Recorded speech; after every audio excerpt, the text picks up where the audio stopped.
André, raconte-nous qui sont ces gens et qu'est-ce qu'ils font ici. Explique-nous un peu. Alors, je ne sais pas qui c'est, mais alors j'ai aucune idée. Tu les as rencontrés ce matin? Ouais, ils étaient là, ils traînaient au bord de la route, j'avais de la place dans mon bus. J'ai dit, vous avez quelque chose à faire? Ils m'ont dit non, j'ai dit, moi j'ai du boulot pour vous, je les ai embarqués. Voilà.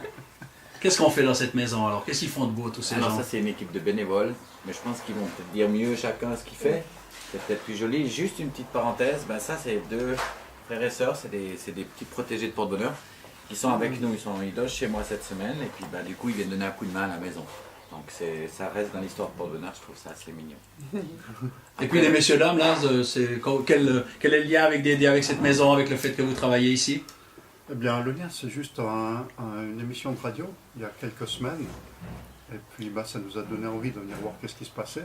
On s'est pointé samedi matin, habillé très habillé bien. en dimanche. Il nous a regardé de la tête aux pieds, surtout moi, l'air de dire, mais j'ai dit on vient travailler.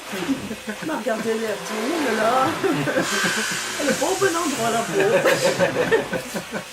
Jeune homme alors? Alors, l'association Porte-Bonheur a aidé le dernier de mon ami.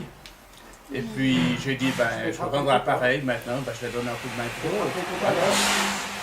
Donc une belle chaîne de solidarité pour une belle cause, une belle association. C'est bon. Le beau gosse avec son portable et les jeunes filles qui l'appellent là? Bon gars, c'est un copain. Il a travaillé là-dedans, il m'a demandé un coup de main, c'est de là. Donc tout le monde est solidaire et tout. Ça fait. Dédé il dirige un peu, il donne des ordres, il est comment? Oui, il va très bien. Très bien. Ouais. On l'a bien briefé. Ils me disent ce que je dois leur dire. Ça, c'est bon. En tout cas, merci pour ce bel engouement, ce bel enthousiasme et puis le grand cœur que vous avez qui amène la pierre à l'édifice pour faire de cette belle maison quelque chose d'un beau projet abouti et puis de beaucoup d'amour et de beaucoup de soutien pour ceux qui en ont besoin. Merci messieurs dames, merci. Oui, je suis sur la libre antenne de Radio People. Je suis André Marty, le président et fondateur de l'association Porte-Bonheur qui fête ses 23 ans. Bonjour Dédé. Bonjour. J'ai demandé avant, il est là André? On m'a dit mais c'est qui André? J'ai dit Dédé Marty. Ah oui, alors attends, je vais le chercher. C'était le jeune homme qui était en bas à l'accueil ici. On expliquera où on est parce que ici on est dans une maison où c'est t'expliqueras un peu la démarche par rapport à cette famille ici qui est forcément dans la peine et puis qui avait une maison qui était vraiment délabrée, qui est en train de retaper avec l'aide de beaucoup de bras et de sponsors généreux et de choses comme ça. Mais ça commence par toi la générosité évidemment parce que ta vie elle a été marquée d'un destin on va dire hors du commun, particulier. Enfin on peut donner plein de qualificatifs et tout. On va faire connaissance avec toi, cette libre antenne t'est dédiée. Ça fait longtemps que je te croise à gauche et à droite, que chaque fois que tu prends un micro, que tu parles à une salle, il y a des gens qui prennent leur mouchoir, il y a des larmes qui coulent, et puis on t'écoute toujours avec plaisir, parce que tu as un cœur immense, parce que tu es un personnage formidable, parce que des gens comme toi, on en a besoin, l'humanité en a besoin, des gens qui ont un cœur beaucoup plus grand que le leur et qui a de la place pour accueillir plein d'autres personnes et plein d'autres actes de société, d'amour et de générosité que tu fais. Et moi, chaque fois que je t'ai entendu parler, soit à la radio, parce qu'on te donne forcément un micro, soit dans une association, dans une soirée caritative et tout,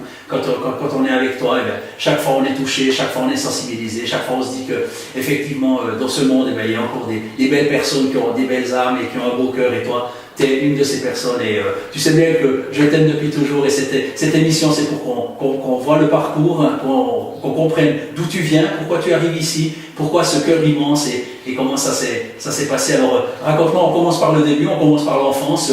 Où est-ce que tu es né, le début de ta vie? Alors, au début de ma vie, je suis né à Fribourg le 24 mars 1960, donc ça fait déjà un petit bout.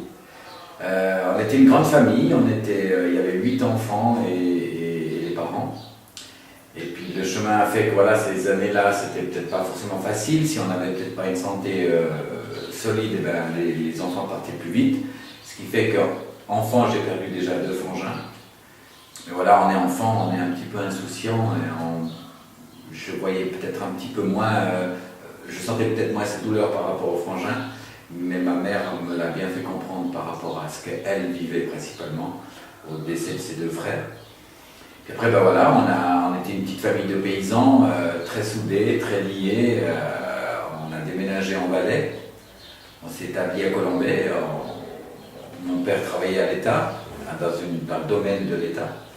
Et pour vivre, mon père avait un tellement petit salaire que on a fait à la maison, On avait 9 vaches, on avait un cheval, on avait des poules, des cochons, une basse-cour énorme, ce qui nous permettait d'avoir de la viande, souvent.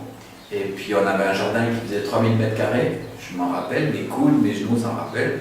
D'aller écosser des petits pois, donc c'était une belle histoire d'une grande famille qui vivait avec ce qu'elle avait, c'est-à-dire beaucoup de choses de la vie, de la nature, sans pas d'argent, mais on n'en avait pas besoin parce qu'on avait l'essentiel.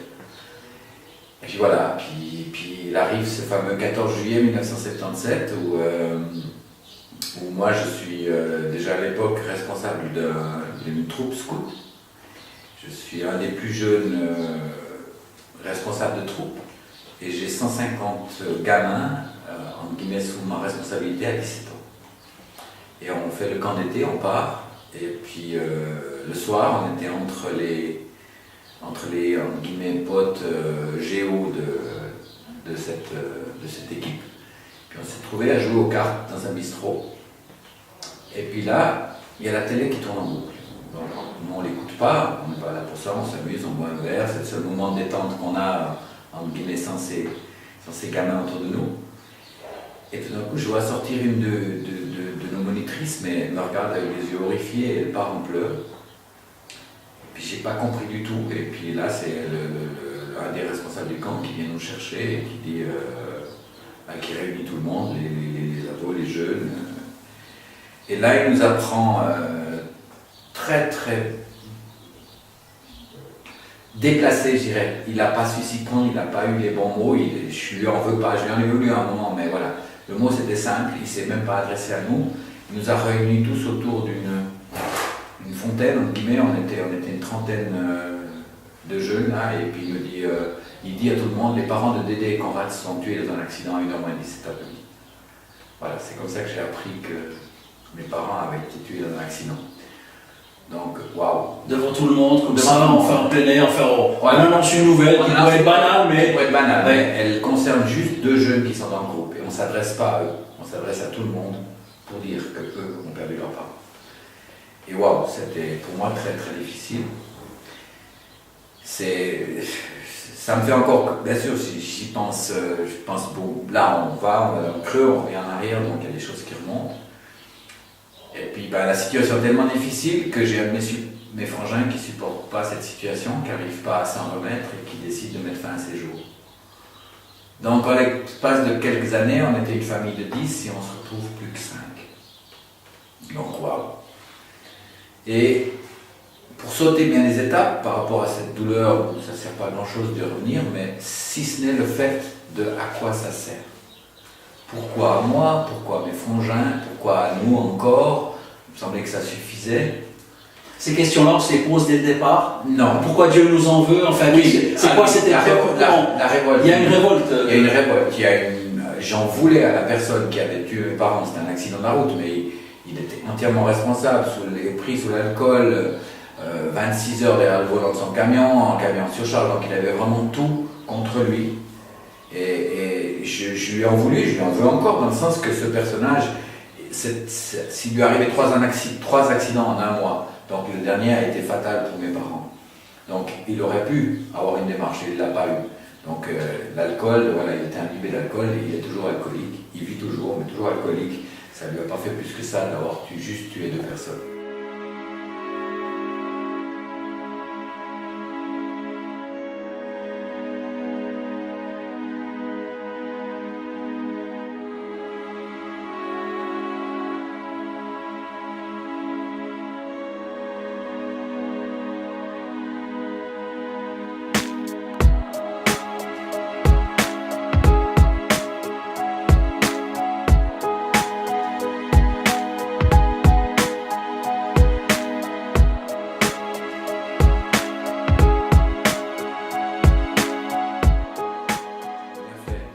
Je crois que la vie, elle a enlevé mes parents, mais elle a permis à ce que le fait d'enlever mes parents a créé cette association. Ce qu'on t'enlève, ça laisse de la place libre, malheureusement, tragiquement, mais libre aussi pour les autres, une place supplémentaire peut-être aussi. Je ne suis pas aussi convaincu que ça, dans le sens que mes frangins, le reste de ma famille n'a pas utilisé ça. voilà, on n'est pas tous les mêmes, on ne fonctionne pas tous les mêmes, on n'a pas tous le même regard, cette même force peut-être. Moi j'ai eu le bonheur de deux choses. J'ai eu le bonheur de perdre ma mère et mon père ensemble, déjà. Ça c'était important, il n'y avait plus d'histoire après. Après l'autre chose, c'est de se dire, qu'est-ce que je fais avec ça? Et ma mère, j'ai le sentiment qu'elle m'a laissé une force d'aller derrière une porte, frapper. Et puis on sait que derrière cette porte, il y a un drame juste énorme, mais qu'il faut aller causer à ces gens parce qu'ils ont envie de nous entendre. Ils ont envie de parler, ils ont des questions à poser, il faut qu'on leur réponde. Et je ne sais pas pourquoi j'explique pas ça, mais comme peut-être certains guérisseurs, d'une certaine manière, j'en sais rien. Mais moi, quand je pèse sur la poignée de la porte, il se passe quelque chose. Ma main elle est chaude, c'est brûlant. Et quand j'arrive de l'autre côté, j'arrive à parler à ces enfants, à ces familles qui sont dans un deuil, mais légèrement. Je n'ai pas le sentiment que c'est lourd. Au contraire, on peut parler, on peut rigoler de la vie. Et puis en avançant avec ça, on arrive à avancer. On arrive à essayer de faire comprendre que la vie, elle nous a enlevé quelque chose, mais elle va nous apporter quelque chose d'encore plus fort plus tard. www.portebonheur.ch, le site internet, il y a aussi des photos de ce beau projet, de cette maison qui est en pleine rénovation avec une belle chaîne de solidarité.